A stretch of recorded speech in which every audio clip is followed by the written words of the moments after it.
what do you feel like you understand about actual game content, loops, player behavior now that maybe you didn't fully appreciate some time ago? I think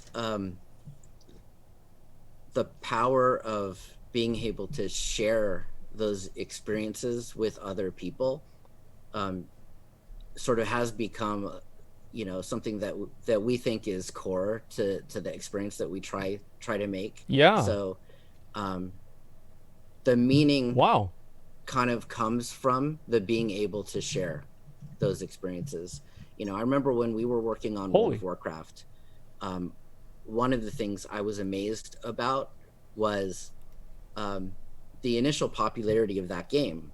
I thought that making a massively multiplayer MMORPG, that we were, at least in the beginning, going to reach sort of a smaller audience and maybe have to grow from there. And right off the Thanks, bat, Jay.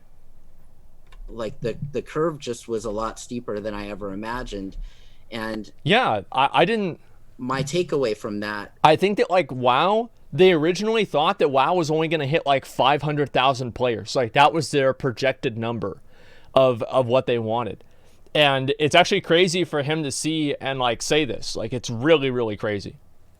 was that World of Warcraft was actually the most social of all of our games to that point, Yeah. because you had groups of people experiencing it together. You had you Fuck especially in the yeah. beginning, you needed to join a guild to make to experience some of that content. And Yeah, you did, didn't you? It and was interesting. that made it a more mass market experience than some of the previous games. So I think Fuck the yeah. social experience, the ability to share your entertainment with others, is core. And actually, we could go take this a lot of different directions, whether it's raising the question, well, does that mean that a big narrative based single player experience doesn't have the same traction anymore? But the other question you could ask is you talk about World of Warcraft really bringing that massively social experience to the market for the first time. For whatever reason, the traditional MMO is not as popular now, it doesn't seem, than it was 10, 15 years Hey, ago. don't laugh, Mike. That is Other true. kinds of Hey, online man. multiplayer games are Don't are laugh at but us. that traditional expansive Come persistent on, world dude. isn't that really a hot genre right now. Why do you think that is, and is there hope? Come on, man. I think that's probably a question of accessibility and time investment, and maybe, uh, I wouldn't say that MMOs maybe wouldn't have a resurgence in the future, That's but good. uh, Yeah. maybe there are other types of games that actually that are able to capture the social experience even more.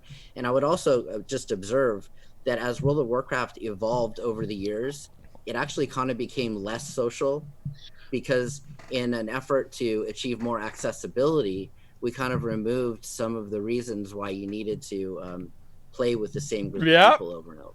And how do you feel about that? I think that Yeah. it takes away some of the reasons for some people of why they play and why they might want to continue playing. Certainly, and we could Oh my god. There it is. There it is. I mean, like, he just said it. Like, that's what we've been saying for years.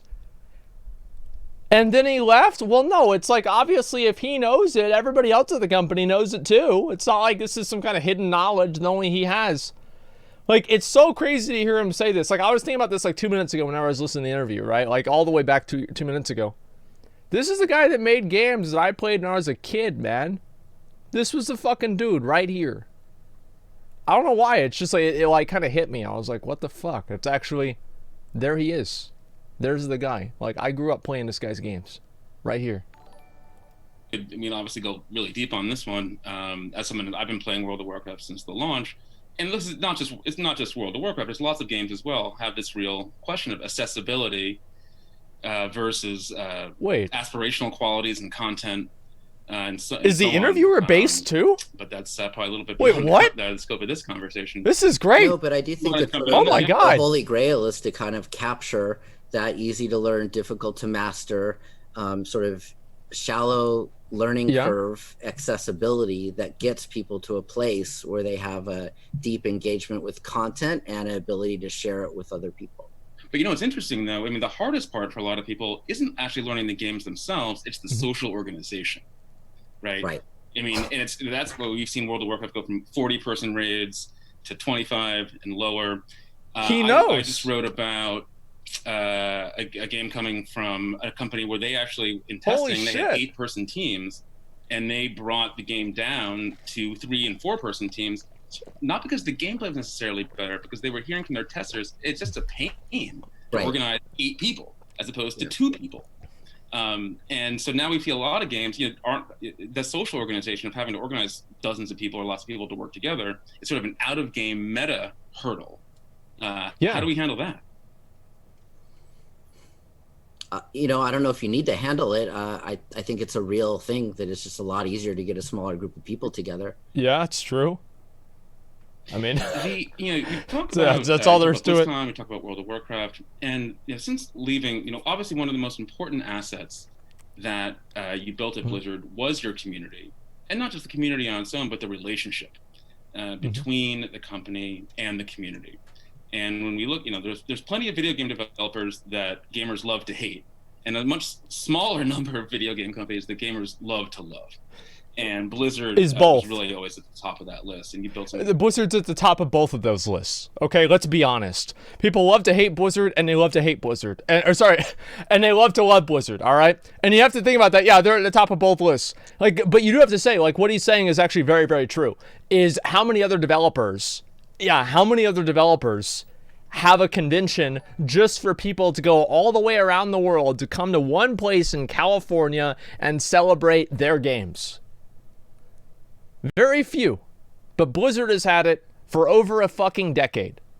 Grinding your GGG? Well, they do now. And how have they done that? How has Grinding Gear Games done that? They have done that by making one game, catering it to their audience, caring and listening to their audience, developing a community over the last 10 fucking years, and they just had their first ExileCon last year. So yeah, that's a massive accomplishment, and Blizzard's been doing that for over 10 years. Really special in terms of that relationship between the company and the community. Real credibility, if you will, and the values that you espouse, that you lived. It does seem, though, it has to be pointed out, that over the last few years, especially since you left and since your co-founder, Frank Pierce, left, that there's been a little bit of a shift, just in terms of the community sentiment, whether it's fair or not. Yeah. There have been a series of incidents and episodes that have led some Free Hong Kong fans to wonder if the company is still living by the same values that it always had. Whether it was the Blitzchung Hearthstone incident, not really seeming to put the right amount of polish on Warcraft 3, not really understanding the desires of the core Diablo community when they announced a recent game in that franchise. And like I said, you know, whether it's fair or not, you know, from the outside, it always seemed like you, Mike, your most important job at Blizzard was always to be a bit of a buffer, an insulator between the teams that are actually making these incredible products and the corporate structures that were on top of you, different structures over many years. And you seem to do an incredible job of really being that intermediator between the business realities on the outside and then keeping those teams focused on the inside. And going back to this issue, there does seem to be a perception, fair or not, among some in the community, that buffer, that insulation is broken down.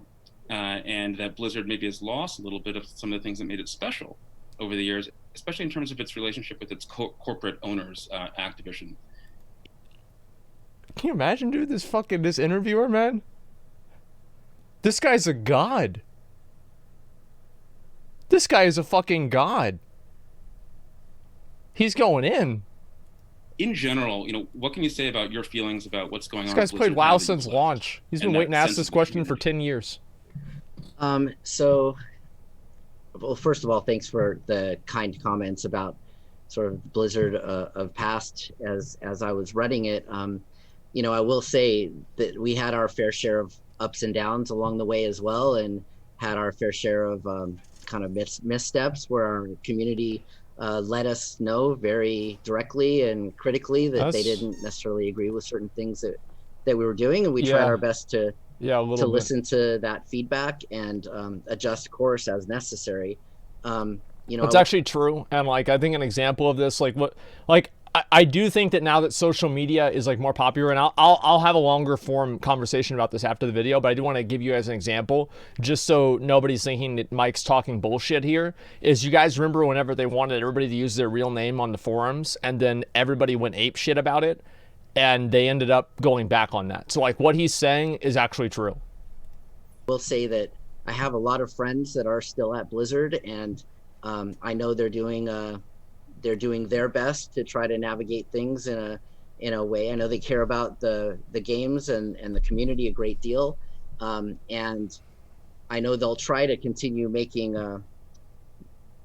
good decisions that prioritize those things. And I also know we can count on the community to let them know very directly and critically when they think that they're not doing that. That's about right. Then, I hope that the folks there will continue listening to that feedback and continuing to course correct. I think that the games and the players, the games and the community, those are the most important things. And if they can continue prioritizing those things, then I think they'll continue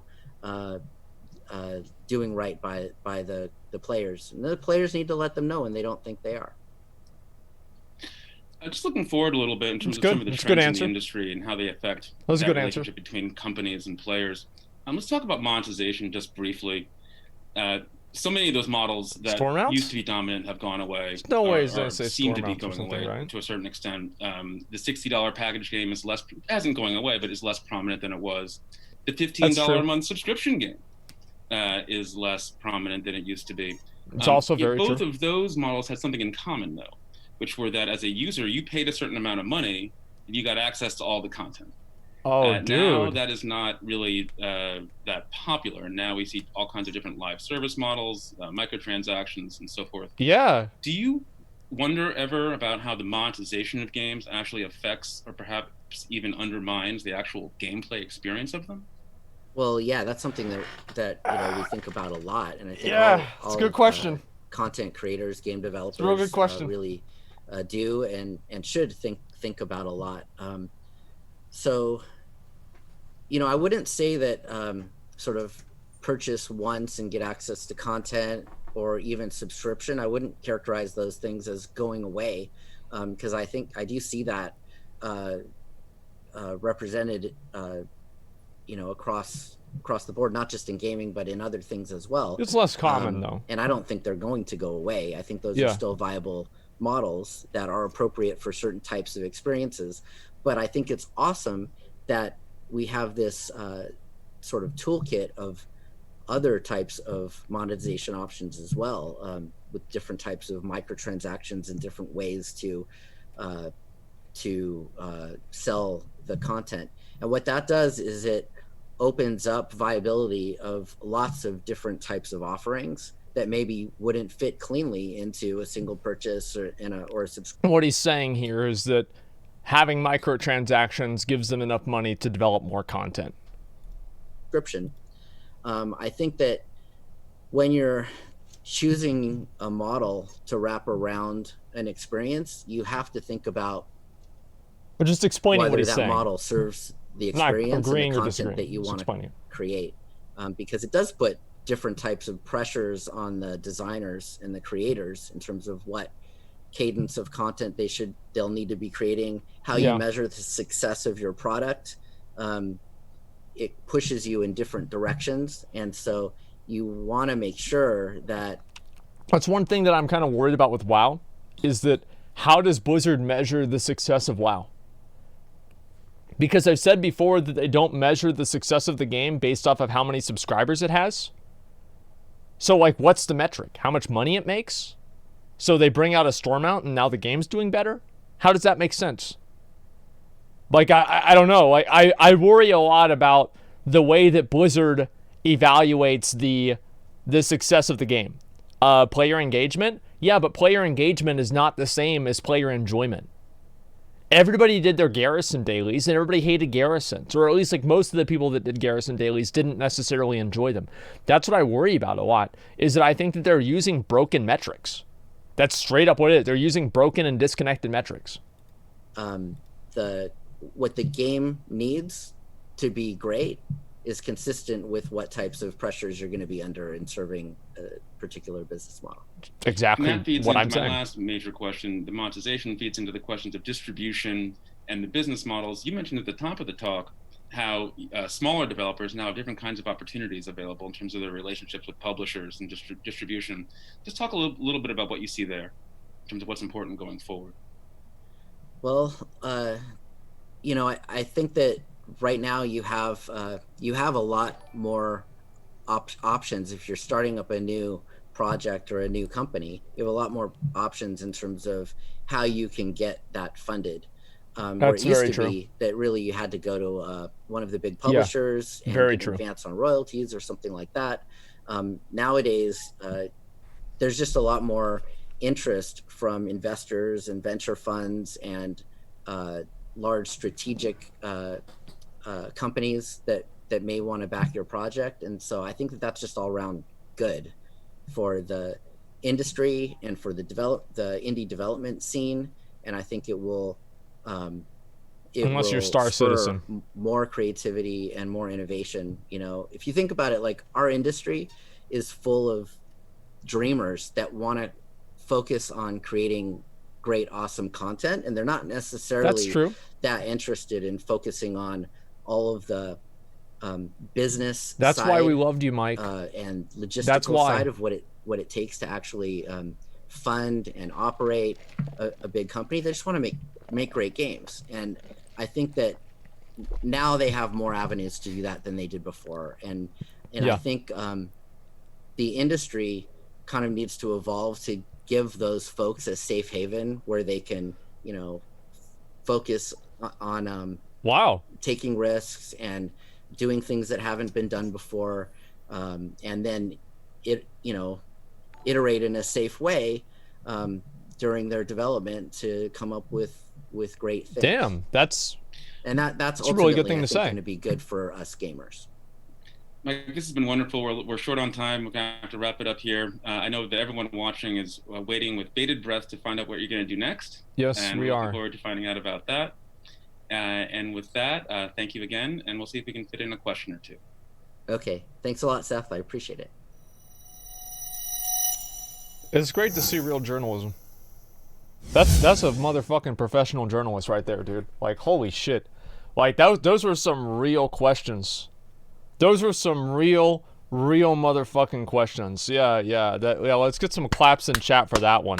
Holy fuck, man. Can they keep us adding furries? I don't think we're going to keep adding furries, man. Yeah, that's not going to happen. That was a great interview, man. It really was. I like World of Warcraft. Fucking, dude, Savix, like, look at this like farming, dude. Look at this like farming. Asmongold there. Wait, why am I... Well, this isn't even about me. Okay, yeah, whatever. All right, Tony Mike retired and turned into Popo Baggins. Okay, listen. And there we have a stream full of confirmation by a circle chart treating everyone spoken about WoW as God-given God. You know you're watching this, man. Night Stalker, you've been trying to fucking find flaws in my logic with shit for 4 years. I've seen this guy for years. He's been watching my streams literally for years. I know who he is. And what's this about? He's so weird. Another popular Blizzard game-centered podcast interviews asked Mike for an interview by now. Well, I think most of the reason why I never asked Mike for an interview is because I didn't think I'd ever fucking get it, dude. I thought I would never fucking get it. Yeah, of course we think it. Of course it's God-given gospel to an extent. The guy was the CEO of the company, the president of the company, whenever the game was made. Yes, I would treat what he's saying about the game as some degree of relevance and importance. That's right. That's true. Yes, you're absolutely correct about that. And Listen, you should try. I don't know. Maybe I should. Shout out to Cecil on Twitter. Only has 44 followers, and it's real thing like that. There's more. I don't know if he'd want me to do that. Right? There's a lot of journalists like that don't want to be in the public eye in that way. So you know, I don't want to do something that would make him uncomfortable. But regardless, he did a great interview. I think that's really what matters the most. Right? Is this was an incredible interview.